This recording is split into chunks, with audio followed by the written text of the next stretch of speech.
இப்போ இருக்க இந்த குளிர்காலத்தில் நல்லா சூடாக கொஞ்சம் சாதம் போட்டு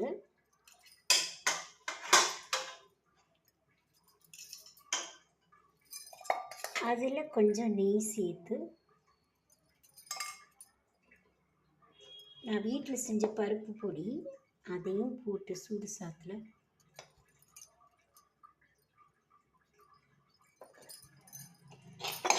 இதுக்கு சைட் டிஷ்ஷாக வந்து முட்டைக்கோஸ் கூட்டு, தேன் இதில் முட்டைக்கோஸ் கூட்டுனா இந்த சாதத்துக்கு பேர் பிடிச்ச சாதம்னு பேர். இந்த மாதிரி பருப்பு பொடி சாதம், லெமன் சாதத்தை பிடிச்ச சாதம்னு சொல்லுவாங்க.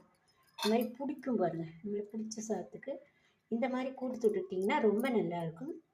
நான் ஆல்ரெடி இந்த பருப்பு பொடி எப்படி பண்ணியிருக்கேன்னு ஒரு ஷார்ட்ஸில் போட்டிருக்கேன். உங்களுக்கு லாங் வீடியோ வேணுன்னா கமெண்ட் பண்ணுங்கள், நான் போடுறேன்.